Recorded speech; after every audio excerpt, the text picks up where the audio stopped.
Thanks guys, we've reached the end of the video and I just want to say thank you to everybody else that has been listening to my reviews, and I'll see you in the next one.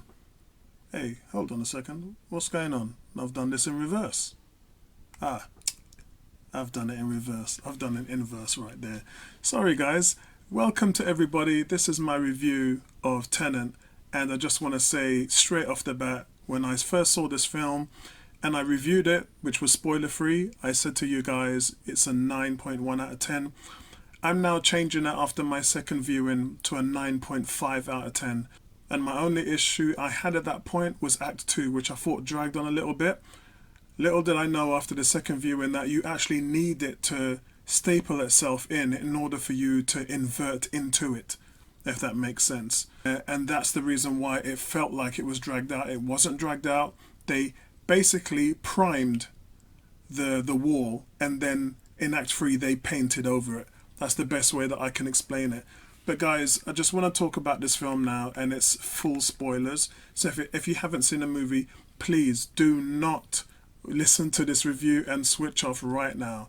The protagonist is played by John David Washington, and he doesn't even have a name. It's almost like them Clint Eastwood films where you have the man with no name. And I really like that about the film because it allowed you to concentrate on everything else around him. Just having the name the protagonist was a quality move. And the protagonist gets help learning the ins and out of the inverse world from the mysterious new partner, which is Neil. And guys, look, the best way for me to describe this movie is there's a hallway brawl featuring foes moving in and out of time, and it's just insanely enjoyable, like the Inception fight scenes. There's car chases and cars flipping backward and forward in time. And like I said in my spoiler-free review, it's not what the concept is, it's how much fun Chris Nolan's able to have with this kind of concept. He has so much fun with it. Think of it like a Rubik's Cube, yeah? Don't try and understand it, just feel it. And it's when we're first shown how to catch a bullet. And the quote is, don't think about it, just feel it. And that's how I managed to enjoy this movie. I just let it come to me. And if you look at a Rubik's Cube and you twist it sideways, you twist it at the top, twist it at the bottom, twist it on the side and the front, and any which way you can, but at the same time you're still able to get the same colors to match up on each side at the end of what you're doing. And that's kind of how I would represent this film. This film can go any which way, but then ends up in a certain time frame everybody could understand. Now guys, Tenet is a movie with a lot of weight. It's so weighty, and to take it all in, for me personally, it would need multiple viewings, because what you're watching, you're not able to see clearly what you're watching until the end. And even at the end, you're like, did I just see what I just saw? So in a second viewing, not only are you able to put the pieces together, as I said, like a jigsaw puzzle, but you're actually able to pick up on some certain things which we're going to talk about in this review. And guys, look, there's just, the scenes are amazing. The dialogue had me incredibly invested, and understanding everything that Christopher Nolan was going for just led me back for more. And that's why I saw it again. And when I see it for a third time, I'm going to enjoy it just as much. The film is a visual medium, an espionage thriller with tons of exposition to play with. So guys, I just want to talk about, first of all, to get this out the way, because it's very important, the Tenet meaning. Now the Tenet meaning, Tenet comes from a magic square. This magic square adds up because in math, each column adds up to 15 and each row adds up to 15. And no matter which way it's used, no number is used more than once. We would call that, guys, a palindrome. And for those of you who are not sure what that word is, check it out. It's a word or a phrase or sequence that reads the same backwards as it does forwards. In Tenet's palindrome is a word that can be read in the same way. It also has multiple meanings. So let's take a look at what Tenet Magic Square means in the film. So our first line is Sator. Sator is the name of Kenneth Branagh's villain. It's the villain that he plays. And obviously the security system that Sator hires is called Rotus. Rotus is the next name, yeah? And Rotus security also ties into the machines that invert people as well. The Latin word for Rotus means wheel. So that's why we see those machines as they're spinning around as you're going from one time and then reversing into another. It's pretty obvious what's going there. obviously tenant. You guys know what tenant means. The next word is also obvious, it's opera. Opera was used in the opening scene and an opera house, so that's pretty straightforward. But the final word is arakpo. Arakpo is the name of which a man who used to create the fake Goya painting in the beginning of the film that Cat accidentally claims is real. So that painting was made by Arakpo. Yeah? Now, all of this has to do with our idea of how time and inversion works, where the words in the square can be read backwards or forwards or upwards or downwards. Yeah? And in the final mission of the movie, as you guys know, it was 10 minutes backwards and 10 minutes forwards. So that's the reason why this whole magic square has a lot to do with the film itself. But the biggest part in the film isn't played by the protagonist, it's played by Neil. And we'll cover this part in the movie in great detail. There's two things I want to talk about. Firstly, that Neil is playing in a loop. Yeah? He's doing so is to ensure that he helps to save the world and create a new faction to fight against the future. So overall, I'll explain it. Let me go into it. If you didn't get it the first time, Neil is dead. Yes, folks, Neil is dead. We know this because when Neil walks away from the protagonist at the end, he will actually be reliving the final battle again, just to make sure that everything goes to plan. During the confrontation in the fight, a masked member of the blue team, who's inversed, takes a bullet for the protagonist and then unlocks the gate to the algorithm. This is to ensure that the protagonist gets to his goal. But the masked person is of course Neil. And this is revealed because the protagonist looked at the backpack and the colour on the backpack is red. We see sort of a red-orange cord, and that tells the protagonist that the cord belonged to Neil, which means we never actually saw him unmasked in this way. We just know that that was Neil because of that tag. So when he sees us at the end of the film and he walks away and he says, you know, my journey's at an end, he actually knows at that point that he's going to die.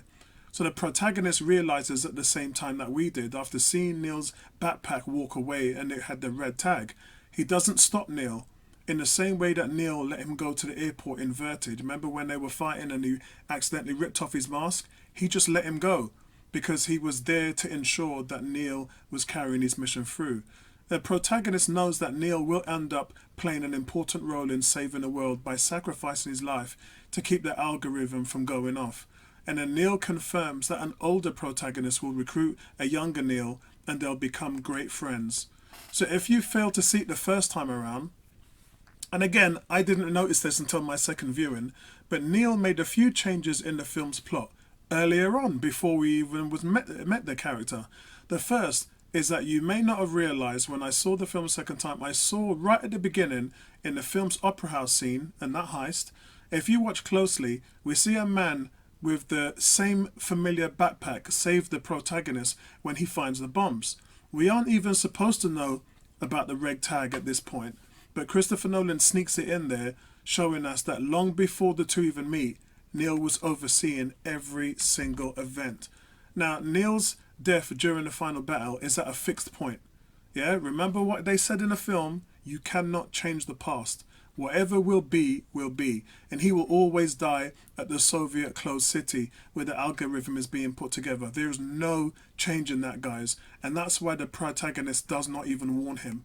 The protagonist, over the course of the movie, continues to learn how to adapt, in a world of inverse, and he gets smarter, and as the plot goes on, he gets even more smarter, and this is why he saved the girl, Kat, at the end by giving her the phone to warn her for any potential trouble, and why he lets Neil die. All of this is because he understands what Neil told him.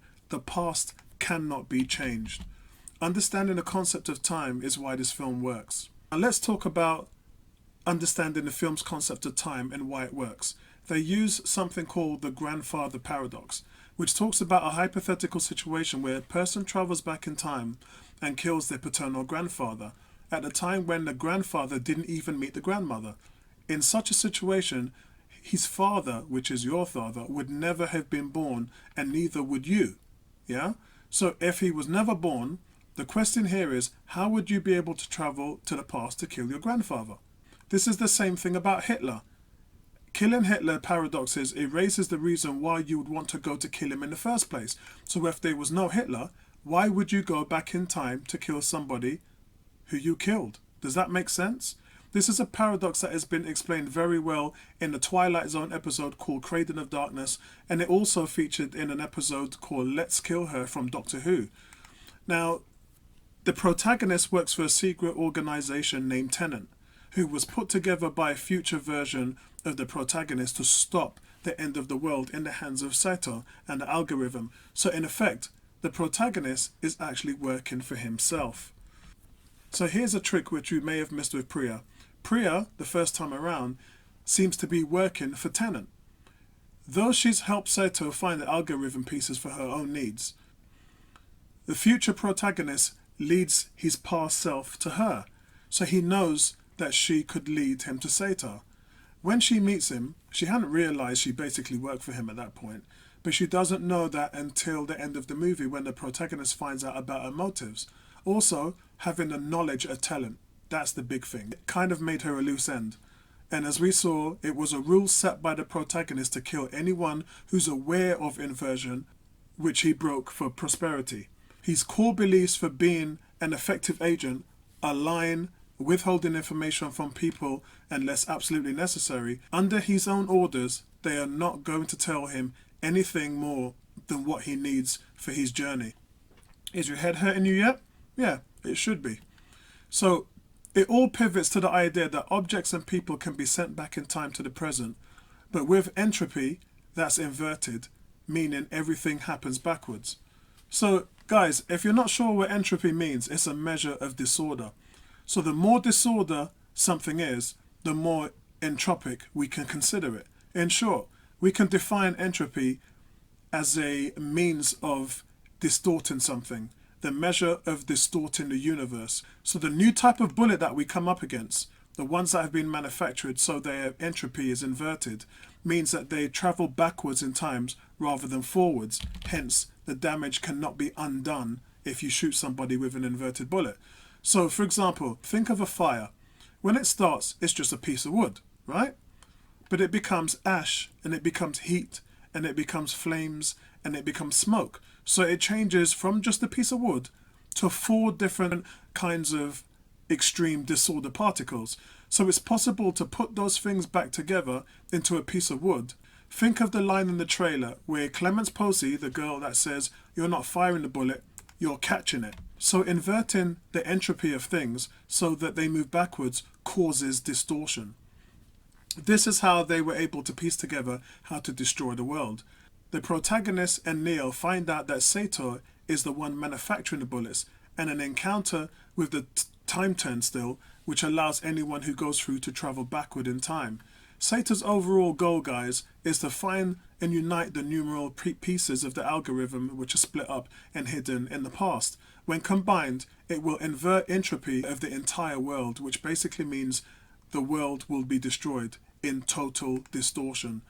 And he has a terminal illness as well, guys, so he plans on killing himself, which sets off this whole chain of events. So the algorithm is just a piece of technology from the future that can reverse the entropy of an entire planet. If activated, it will cause everything to invert, wiping out the past, the time, and everyone who ever existed or will exist in it. It was inverted by an unknown female scientist who splits the algorithm into 9 pieces, and she hides each piece back in time using inversion. Why?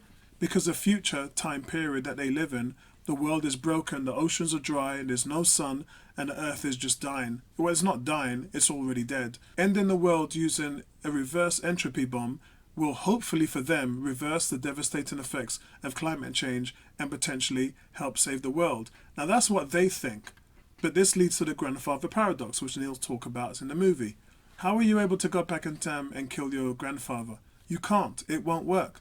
And that's why Tenet is on a mission to stop it. So the best use of inversion in the movie was in its final scene, which is the temporal pincher movement, which means that half of the soldiers, including the protagonist and Ives, will be going forward in time into the blast zone of the city, while the other half will move backwards in time, including Neil. Now Kat heads through the turnstile, inverting herself, and joins her husband Sator on a yacht in Vietnam. And kind of, this is, which is a place and point in time where Kat and Tenet believe that Sator will kill himself to set off the world in terms of the algorithm. In the movie's final scene, the protagonist stops the arm dealer, Pryor, from killing Kat, accepting that he is the true person behind Tenet. Yeah, that's when he's kind of accepting the fact that, yeah, it's me, this is my whole thing, I'm the one that made this.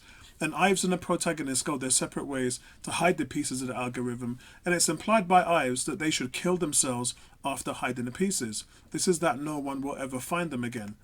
So guys, look, overall, it's a complex spy thriller story, like Inception, but it makes Inception look like Sesame Street. And Tenet is no longer just a movie, guys, it's an event.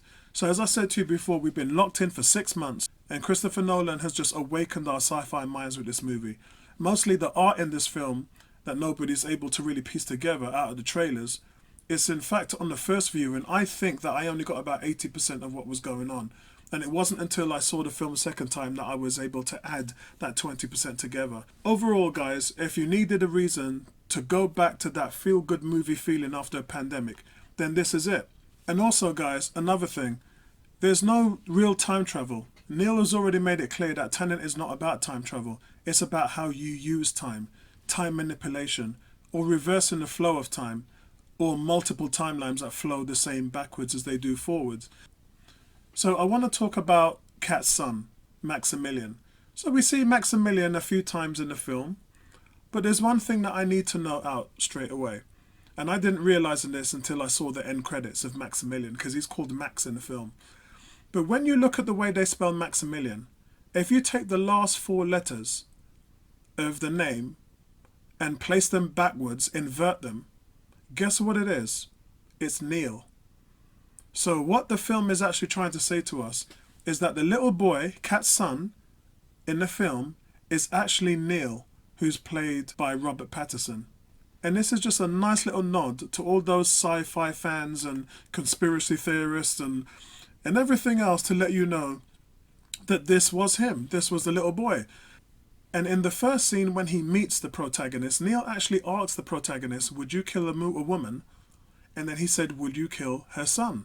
So he's actually trying to see where the protagonist's mindset is. And then also, when Kat struggled with the inverted bullet, he actually told the protagonist to go out and do what he needed to do. He was going to be the one that's going to sit by Kat and heal her, take the manage the bullet, manage her well-being. He actually sat with her overnight next to her bed. And when we see all of this play out, we realize the last word he says, which is, in the future, we're going to become good friends.